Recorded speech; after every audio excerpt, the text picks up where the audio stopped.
What's up, everybody, and thanks for joining me for another video. Today I'm going to be discussing how to get started in film photography. I was recently at an event with other photographers, and I was one of the only people shooting film there that day. As I networked with some of the other people there, one of the photographers told me that he was interested in getting started in film, and that he was looking for content online to kind of see the easiest way about going about doing it.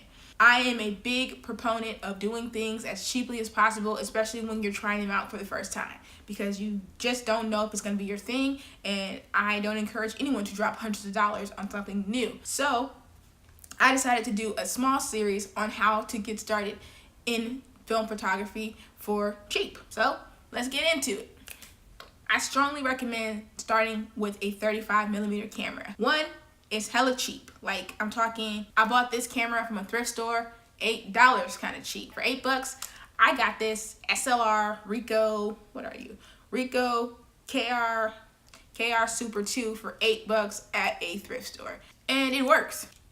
I consider that a win on any day because $8, I'm feeling good about that. It came with a 70 to 200 lens.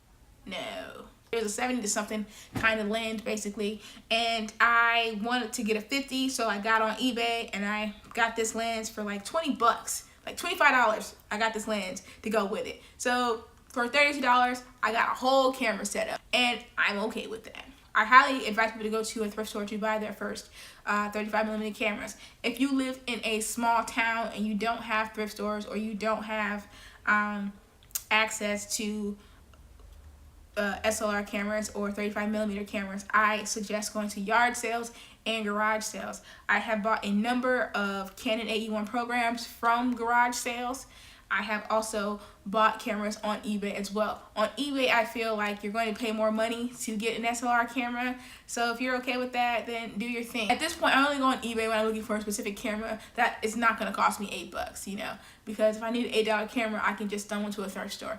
But if you don't have access to a thrift store or garage sales or yard sales, jump on to an eBay and just have in mind a cheap camera that you want to try. This camera is really cheap. I also got a Rollei 35B camera at a thrift store for like 10 bucks or something like that. No, I got a Rollei 35 XF, if I'm not mistaken, or an F. I got that camera for like $10, and it worked.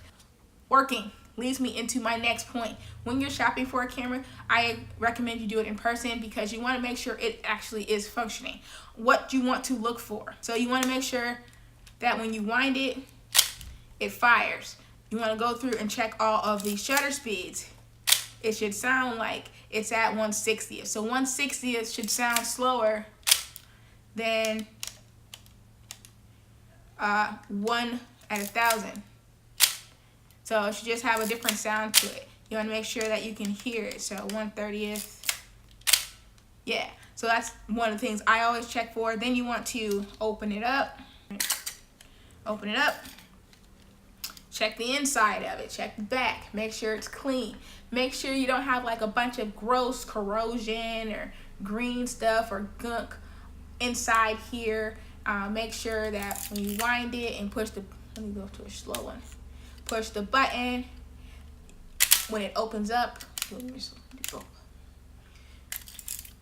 open it up. Everything looks clean on the inside. And you'll know that it's in good shape. If the camera comes with a light meter, if you're someone like me who buys cameras a lot in thrift stores, you're probably walking around with those little circular batteries. Go ahead and put it in and see if your light meter is working. Do I have it on this camera? This one might have died on me. Oh, I took the battery out. Yeah, I took the battery out of this one because I didn't want to keep dying. But if it doesn't work, it's still not that big of a deal. You can use a light meter on your cell phone when you go out to meter the light. So yeah, there's a number of free apps on your phone that meter the light for you. Next thing you want to do is throw some cheap film into the camera. Like I've talked about cheap films on this channel a number of times. Arista Ultrafine EDU 100, 400. If you want a color negative film, Fujifilm is getting rid of all of the Superior Ultrafine 400, so that's going at a really good rate right now because you can get it like a 3-pack or a 20-pack. I think how much is a 20-pack right now? You can get yourself a little 3-pack of that film for a really cheap price, like, I don't know, like $9.99 or something like that. There are a number of cheap 35mm films on the market right now, so definitely go the cheapest route you can with your 35mm film. Once you have your cheap film, your cheap camera, go out and shoot your little heart out. Snap up 1 roll, snap up 2 rolls, snap up 3 rolls. Have a good time shooting film. You know, I don't know anyone who hasn't had a great time shooting film, because you're not going around looking at the back of your screen and critiquing yourself while you're doing it. You have this anticipation that kind of builds up. Oh man, did I get it? Did I not get it? Is it a banger or is it a dud? So yeah, it's always fun to shoot film in my opinion.